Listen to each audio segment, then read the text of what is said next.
சத்தியம் உங்களை விடுதலையாக்கும். கர்த்தராகிய இயேசு கிறிஸ்துவின் நாமத்துக்கு மகிமை உண்டாவதாக. சத்தியம் உங்களை விடுதலையாக்கும் என்ற தொலைக்காட்சி நிகழ்ச்சிக்கு அன்போடு கூட உங்களை வரவேற்கிறேன். கர்த்தருடைய நாமம் மகிமைப்படுவதாக. கடந்த சில வாரங்களாக லூக்கா எழுதின நற்செய்தி நூல் 12வது அதிகாரம் 24 மையமாக வைத்து தியானித்துக் கொண்டிருக்கிறோம். காகங்களை கவனித்து பாருங்கள் என்று ஆண்டவர் சொன்ன வார்த்தையை தியானித்துக் கொண்டிருக்கிறோம். வேதம் சொல்லுகிற ஒரு 3 காகங்களை தியானித்திருக்கிறோம். 1 கவலைப்படாத காகங்கள், 2 பேழைக்குள் இருந்த காகம், 3 போவது வருவதுமாய் இருந்த காகம், 4வது ஒரு காகத்தை தியானித்தோம், கொடுத்த காகங்கள். கடந்த எபிசோட்லே கொடுத்த காகங்கள் தலைப்பிலே தியானித்தோம். 1 ராஜாக்கள் 17வது அதிகாரம் 6வது வசனத்திலே காகங்கள் விடிய காலத்தில் அப்பத்தையும் இறைச்சியையும், சாயங்காலத்தில் அப்பத்தை இறைச்சியை எலியாவுக்கு கொண்டு வந்து கொடுத்தது. காகங்களுக்கு கொடுக்க தெரியாது. ஆகவே கொடுத்தது என்ற தலைப்பில் தியானித்தோம். இன்றைக்கு தொடர்ந்து தியானிக்க போகிறோம். முதலாவது நாம் ஏற்கனவே தியானித்தோம், நம்முடைய ஆவி ஆத்துமா சரீரத்தை ரோமர் 12:1-2 படி ஜீவ பலியாக கொடுக்கணும். அதுதான் மிக மிக முக்கியம்.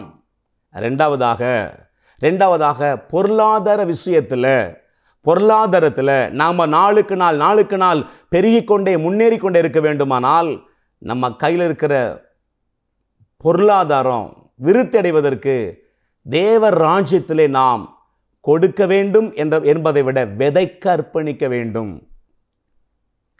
ஆண்டவர் சொன்னார், கோதுமை மணியானது நிலத்தில் விழுந்து சாகாவிட்டால் தனித்திருக்கும்.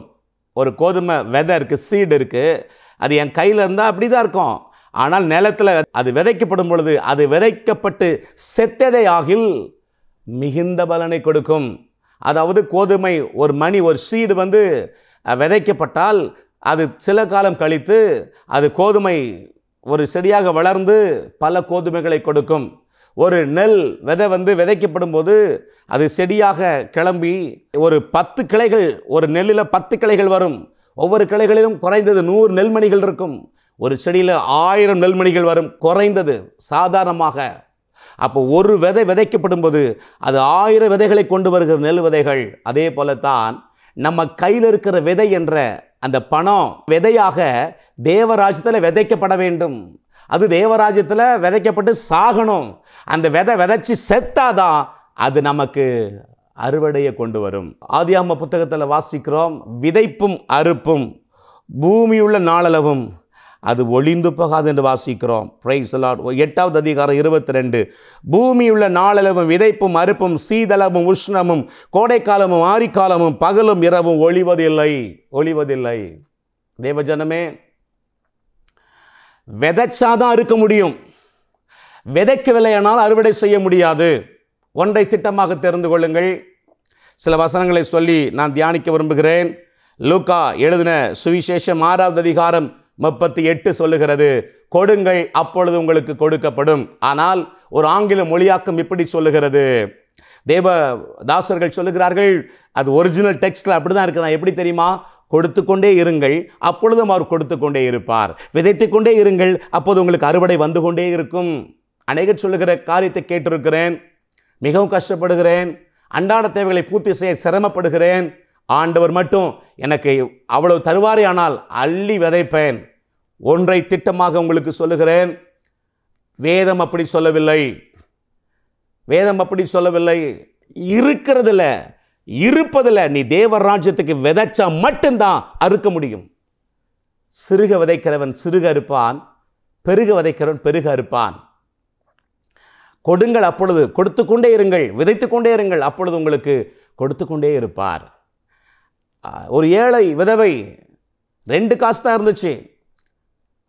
ஐஸ்வர்யவான்கள் கட்டுக்கட்டாக போட்டாங்க காணிக்கப்பட்டியில். இயேசு ஜெபாலயத்துக்கு போனால் காணிக்கப்பட்டின் அருகில் தான் இருப்பார். கவனித்து கொண்டே இருந்தார். கடைசியில் சொன்னார், ஆஃபரிங் பகுதி முடிஞ்ச உடனே, இங்கே இருக்கிற எல்லாரையும் விட இந்த விதவை அதிகமாய் போட்டால். எதை வச்சு சொல்கிறீங்க ஆண்டவரே? அவள்கிட்ட போட்டதுக்கு அப்புறம் ஒன்றுமே இல்லை, ஜீவனுக்கு உண்டான எல்லாவற்றையும் போட்டு விட்டால். இந்த சத்தத்தை கேட்கிற யாரானாலும் சரி, இந்த சத்தியத்தை உள்வாங்கிக் கொள்ளுங்கள். உங்களுக்கு வேலை கொடுத்தது தேவன், சம்பாத்தியம் பண்ண பலனை கொடுத்தது, ஆரோக்கியத்தை கொடுத்தது தேவன். அவர் கொடுத்ததிலிருந்து தேவ ராஜ்யத்துக்கு நீங்கள் கணக்கு பார்க்காம எவ்வளவு விதைக்கிறீங்களோ அவ்வளோ அறுப்பீர்கள். ஆனால் அநேகருக்கு மனதில்லை. ஆமென். அநேகர் மிகவும் கஷ்டப்பட்டு பிச்சைக்காரனுக்கு கூட 10 ரூபா கொடுக்கலன்னா தூக்கி தூர வீசிடுறான். இப்போ உள்ள பிச்சைக்காரங்களாம் ஒரு 20 இருக்குமா, ஒரு 50 ரூபா இருக்குமான்னு கேட்டு வாங்குற காலம். ஆனால் தேவனுக்குன்னு காணிக்கைன்னு போட்டா என்ன பரிதாபம்.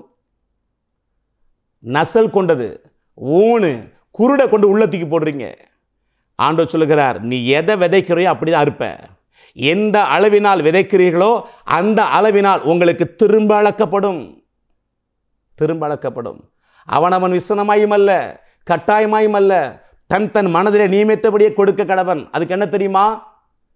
கையில் பணம் இருக்குது, 500 ரூபா, 100 ரூபா, 50 ரூபா, தன் மனதில் நியமித்தபடின்னு சரி இதில் ஏதாவது ஒன்று போடுவாங்கிறது இல்லை. ஆண்டவர் 1 கொரிந்தியரிலே 100க்கு 100 பொருளாதாரத்தை பற்றி தான் பேசுகிறார், பொருளாதார விருத்தியை பற்றி தான் பேசுகிறார். அப்படி சொல்லிக்கிட்டு வரும்போது தான் சொல்லுகிறார், அவனவன் விசுனமாயும் அல்ல, கட்டாயமாயும் அல்ல, தன் மனதை நியமித்தபடி விதைக்க கொடுக்க கடவன். சிறுக விதைக்கிறவன் சிறுக இருப்பான், பெருக விதைக்கிறவன் பெருக இருப்பான். பொருளாதாரத்தை பற்றி தான் பேசுகிறார். தேவஜனமே, உங்கள்கிட்ட இருக்கிறதுல சிறந்ததை விதைக்க அர்ப்பணிங்க.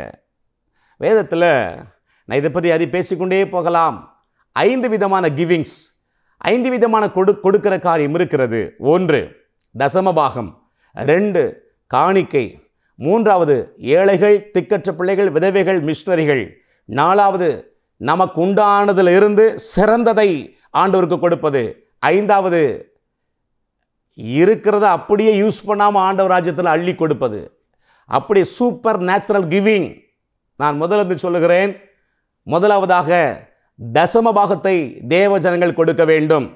இந்த கடைசி நாட்களிலே நூதனமான உபதேசங்கள் பெருகி கொண்டிருக்கிறது, கவர்ச்சிகரமான உபதேசங்கள் பெருகி கொண்டிருக்கிறது. அதை கேட்டு இன்றைக்கு தாங்களை கெடுத்து கொண்டிருக்கிறார்கள். கவனியுங்கள், பழைய ஏற்பாட்டிலே தசமபாக சத்தியத்தை பற்றி வேதம் தெளிவாக பேசியிருக்கிறது.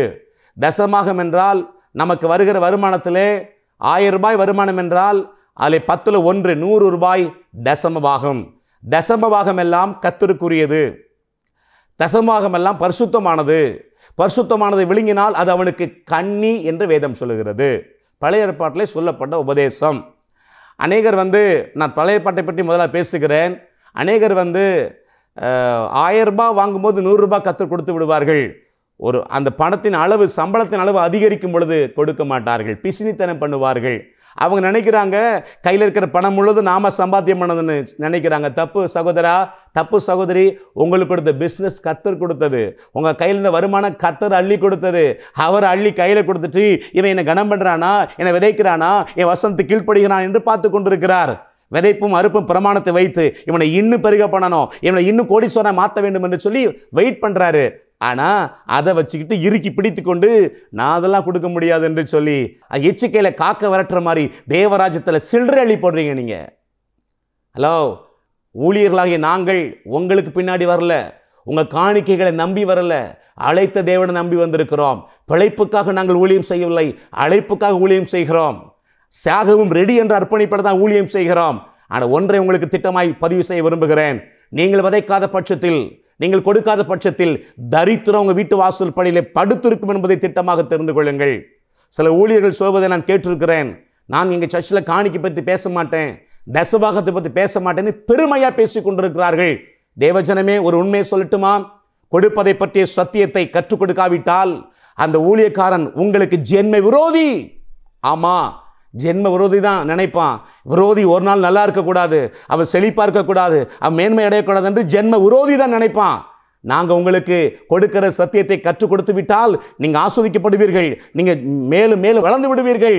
அப்போ நான் கற்றுக் கொடுக்காவிட்டால் மறைமுகமாக உங்களுக்கு எதிரி தான். நீங்கள் காணிக்க கொடுக்கலன்னா கால் ஒடிப்பார், கை ஒடிப்பார்னு சொல்ல மாட்டேன், சொல்லக்கூடாது. வேதத்தில் சொல்லப்பட்ட சத்தியத்தை உங்களுக்கு கற்றுக் கொடுக்குறோம், அவ்வளவுதான். யார் கொடுக்குறாங்க யார் கொடுக்கல அது எங்களுக்கு மேட்டரே இல்லை. நீங்கள் விதைத்தா இருப்பீங்க. ஆண்டவர் அந்த விதைக்கு பின்னாடி கர்த்தரை கனப்படுத்துவதை பார்க்கிறார், கீழ்ப்படிவதை பார்க்கிறார். ஆமென். விதை தானியத்தை விதைப்பதை பார்க்கிறார். விதைப்பும் அறுப்பும் பூமி உள்ள நாளளவு ஒளிந்து போவதில்லை.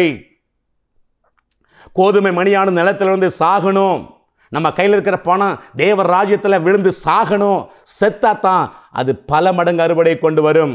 பழைய ஏற்பாட்டிலே தசமாகம் என்று சொன்னேன். அந்த தசமாகம் என்பது ஆக்சுவலாக உங்களுக்கு 1000 ரூபாய் 10,000 ரூபாய் ஒரு மாதத்துக்கு சம்பளம் அப்படின்னா நியாயப்படி உங்களுக்கு 9,000 ரூபாய் சம்பளம். ஆண்டவராகி தேவன் அந்த 9 அவர் தான் கொடுக்குறாரு.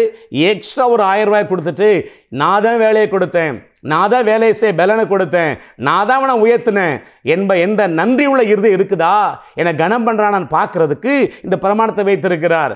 நாம விதை தானியத்தையே சாப்பிட்டு விட்டால், எங்கள் தகப்பனார் ஒரு சிறந்த ஃபார்மர், நான் விவசாய குடும்பத்தில் பிறந்தேன், சிறந்த விவசாயி, நிறைய காரியங்களை கண்கூடாய் பார்த்துருக்கிறேன். ஒரு வருடம் நெல்மணிகளை அறுத்து களஞ்சியத்தில் சேர்த்து குவிப்பார்கள். ஆனால் அதிலிருந்து சிறந்ததை எடுத்து ஒரு சாக்கில் கட்டி மேலே தொங்க விடு வைத்திருப்பார்கள். மறு வருஷம் வரும் பொழுது அந்த விதை தானியத்தை விதைப்பதற்கு முன்பதாகவே அதை தண்ணியிலே 2 நாட்கள் அதை கட்டி வைத்து விடுவார்கள். அதை முளை கிளம்பி வரும் பொழுது விதைப்பார்கள். ஐயா, இடைப்பட்ட நாட்களிலே சாப்பிடுவதற்கு ஒன்றுமில்லை என்று விதைத்தானியத்தை அந்த 10ல் 1 சாப்பிட்டு விட்டால் மற்றவங்களாம் விதைச்சு அறுத்து குவிப்பார்கள். ஆனால் நாமோ அவர்கள் அறுப்பிலே பிச்சை கேட்டாலும் கிடைக்காது என்றுதான் வேதம் சொல்லுகிறது. Price the Lord. அநேகருடைய எண்ணங்கள் குறுகினவைகளாக இருக்கிறது. என்னங்க மேன்மை பாராட்டுறீங்க? உங்களுக்கு உயிரை கொடுத்த அவரு, ரட்சிப்பு கொடுத்தது அவரு, எல்லாத்தையும் கொடுத்தது அவரு.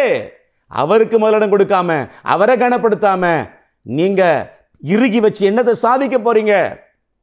பழைய ஏற்பாட்டிலே மல்கியா 3:10 சொல்லுகிறது, என் ஆலயத்திலே ஆகாரம் உண்டாயிருக்கும்படிக்கு தசமபாகங்களை எல்லாம் காணிக்கைகளை தசமபாகங்களை பண்டகசாலை கொண்டு வாருங்கள். இதை சொல்லுவது ஒரு காரியத்தை பதிவு செய்ய விரும்புகிறேன். தசமபாகம் என்ற காணிக்கையை தசமபாகத்தை கொடுப்பது எங்கே தெரியுமா?